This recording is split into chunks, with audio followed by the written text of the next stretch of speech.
Hello and welcome. This is Background Screening Tips and Tech with your hosts, Tim Santoni and Joe Buerlen. Thanks so much for tuning in to the show where we try to give clients insight to the background screening industry, current trends, software, technology, and tips to help them go further and faster. I'm here in our corporate offices at Santoni Backgrounds out in California. Joe is remote. He's a regional account executive with Santoni out of Ohio. And today we're in the midst of the PBSA conference, but we wanted to take a moment to connect with all of you viewers and followers, talk a little bit about technology as it relates to software and applicant tracking systems, commonly referred to as ATS systems, and kind of give our takes and insights as to what we've been seeing, some basic trends, some things you should look out for or be aware of, and hopefully provide some insights to help you guys move along as you look to onboard your applicants in a more streamlined, cost-effective, and efficient way, and making that process extremely professional for your applicants, since that is their first touch point with your organizations. And we know this is a big theme in the overall, onboarding and background screening industry. So, Joe, I'll let you kick it off. Why don't you give us a view of kind of the things that you're seeing trends as it relates to ATS or applicant tracking systems, and as how it relates to the background screening world? Yeah, absolutely. I think back on my time in background screening, right? So approaching 15 plus years, and an ATS or applicant tracking system integration with background screening was just something that never happened. And then after a few years, it rarely happened. Now it's happening constantly. But I still see some confusion around what can and can't be done with integrations. So it's been interesting over the last few years to kind of watch those things kind of take place, and some of the conversations that happen in regards to not just the applicant tracking system itself, but how it interacts with the background screening companies. And what's been really fun and kind of exciting to see is the technology around both, and how ATSs and background screening companies can work together to really provide a streamlined, smooth process for the end user. And I say end user because maybe it's the employer that's working on it and utilizing it, or maybe it's the applicant during that application process. So it's been really kind of cool to see all of those things kind of happen over the last few years, for sure. Definitely.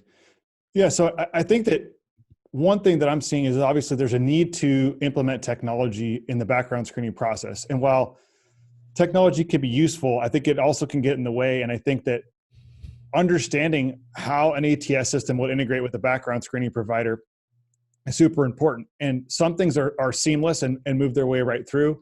Some are all integrated on one platform. Some are utilizing customizations of other platforms to try and move that process along. And there's so much technology that can be used. So I just kind of want to start off by kind of laying the ground rules, I guess, if you will, for the different types of technology out there. So first off, there are kind of dedicated hiring websites with a dynamic or a static link where you could send an applicant to authorize and disclose their information for a background screening. And that could be integrated as part of a hiring platform, whether that's on a client or an employer site, or it's through an ATS system. And that's one way of doing it. Another way is using a literally pushing of information. And something that we utilize in our business is an electronic application deployed via email, which is where the applicant receives an email from the system. And that can be done through inputting by an HR professional or through an ATS integration that launches that out. One thing to keep in mind is that whether you're using an ATS integration, using a dedicated website, the Quick App, or some other software integration, the applicant still has to authorize and disclose their information in the process. And so I think it's important to understand, if you're looking at an ATS platform, who's handling that authorization process, and is it making it to the background screening provider and being made available to the applicant, to the background screener, and to you as the employer? And so those are the things that need to be addressed when you're evaluating those different things. And talk to your applicant tracking system, look at your HRS system, and see how those integrations work, so you can make sure that it's seamless and flawless, both from a customization and needs perspective on your background screening processes, and also from your HR, administration people, making sure that it can go from an onboarding, screening, resume review, to screening, to onboarding into your your payroll system and your benefit system. All those things play out, and looking at it from the front end is super important. Some important things to take a look at is kind of your volume. How many applicants are you pushing through? How much time is it going to save you? And what's the cost investment? There's ATS systems that are free. There's some that are kind of mid-level, and there's some high-tier, super expensive applications for enterprise level customers. So that's kind of a high level overview of the different types of technology that were being used, the processes to look at, and then kind of those things to look out for. Joe, what do you want to add? Yeah. So you brought up an interesting point there, right? One that I think end users need to have more of a discussion around, because I think there's a lot of confusion, and that is who's housing what pieces of information, right?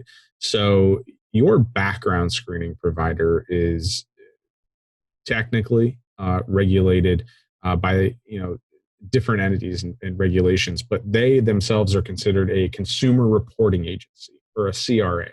And because of that, there's certain guidelines and there's certain regulations that they have to follow.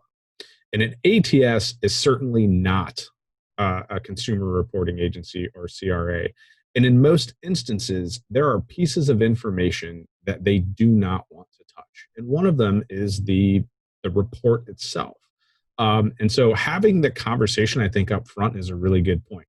Have the conversation.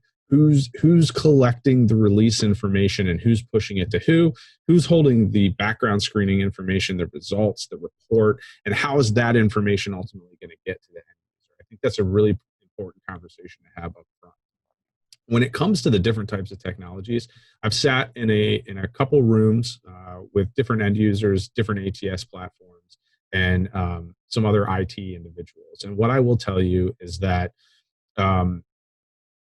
IT individuals can speak a lot deeper about this than I can, but ultimately, any background screening company has the ability, if they have the time and the costs associated with it, to integrate into any applicant tracking system.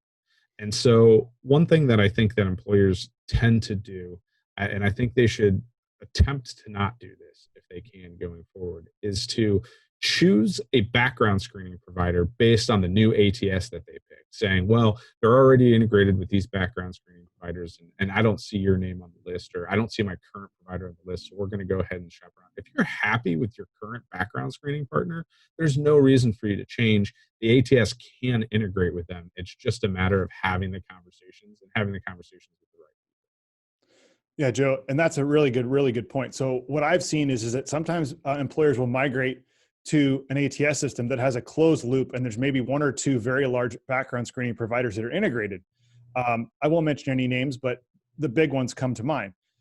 The challenge is, by making that, they've created these integrations because the technologies integrate well and it works at scale. But if you're a mid-tier small business, you're not going to get the same level of service that you're accustomed to when you migrate to the big three or big five that you were with maybe a mid-tier CRA, just merely because the fact that you're not their ideal customer. The integrations are geared to go with the product or service that's out of the box. There's no customization. So while you may be gaining some flexibility in terms of your integration, you're losing support, turnaround time, and customization that you might need if, for instance, you have drivers and you may need to have custom packages or integrated substance abuse and physicals are a couple examples. But that's the most important thing is have some alignment. Look to utilize an ATS platform or an onboarding platform that is in line with your screening needs, the customizations that are required, no matter your size, and make sure you're getting the level of service that you need, because whether you're a one-person operation or a 1,000-person operation, time is still super important and service is still super important. So you want to make sure that you understand, again, who's handling what, who do you contact if there's an issue or a problem, and if that technology breaks, who's responsible? What are your recourses? And can you order outside that technology, which is another piece, right? What's the backup? So it sounds great to work, but when it doesn't work because you can't get that one search that you need, what's the backup? So ask the provider, ask your partner, hey, if we need DMV and when that doesn't work through this customization or the integration, or we need healthcare sanctions and it doesn't work, how do we go about doing that? Understand what that looks like up front, so you don't get into a project where you onboard hundreds or thousands of people in 30 days and you're stuck and you don't have a way around that integration to get those people screened and onboarded in a timely fashion. Yeah, I mean, you brought up another great point there, right? So there may be, when you're looking at a background screening provider and you're merely looking at the fact of, do they integrate with this ATS, you're limiting yourself in one capacity. There may be parts of your background screening program that you don't want integrated into your ATS. I can think of annual MVRs. If you have a long driver list or something like that, you may want that separated. Well, if you don't like your provider's end system, if you don't like their platform or their technology or how they're showing those annual MVRs, just kind of put yourself out all because of that integration aspect. So definitely a lot of things to think about. I think the integrations, they pull everything together. I know talent acquisition, especially when looking at an applicant tracking system, and you start talking about integrations into systems like Indeed and things of that nature, different job sites, you start talking about cost to hire. The cool thing is that when you do couple your ATS and your background screening provider, you can start bringing in that background screening provider as part of that conversation. What's our cost to hire? And so I think that really kind of like levels the playing field for talent acquisition, and gives them another way to look at their background screen. Sure, sure. And Joe, that's a great point. I think what I've seen is when applicant tracking system, talent acquisition software, and background screening providers work together to come up with a solution, they're both involved. They both want to dedicate resources, whether that's time or money. It creates a better solution for the end user, the client, the employer, as opposed to a plug and play situation where you just get what you get and you're kind of stuck with that. Another thing to bring up is that what Joe mentions as far as some searches and services that aren't available. We're going to get to talking about this on a future episode, but criminal monitoring is going to be something that I think that we're going to be doing. Joe talked about annual rechecks of MVR or rescreening. Those are a couple of other examples of things that you need to have happen. So in order for someone to be onto a criminal monitoring service, an initial background check needs to be done. So if you're looking to migrate to an ATS with a large background screening provider, but they don't offer continuous monitoring, you're going to have to rerun that initial background check to get the person onto that continuous monitoring platform in order to initiate continuous monitoring, which, depending on the size of your organization, could dramatically increase your cost of background checks because you're going to have to do that initial background check, the criminal background research, to get that applicant onto the kind of employer census to get the monitoring going. And that could be for monitoring of just criminal records. It could be for sanctions, like Joe mentioned, rescreening programs, also MVRs if you're DOT regulated or you have drivers. Just a couple other things to think about looking forward before you make those decisions about an integration. And again, integrations can be done through a variety of different technologies. You don't need to choose an out-of-the-box, off-the-shelf solution for your needs. Yeah, great points. Great points. So on this show, again, we try to talk about background screening tips and tech. If you have any questions for us, we'll make sure to link up our email and information in the show notes below. We really appreciate you following us. The podcast is now available on Apple Podcasts and wherever you download your podcast. So thanks again for tuning in. If you have any questions for us, please reach out. And again, we're going to get back to the PBSA conference, which is going on virtually, the Professional Background Screeners Association of America. Thanks again for tuning in. Joe, thanks for your time today, and we will be talking with you all very soon. Thanks, everyone.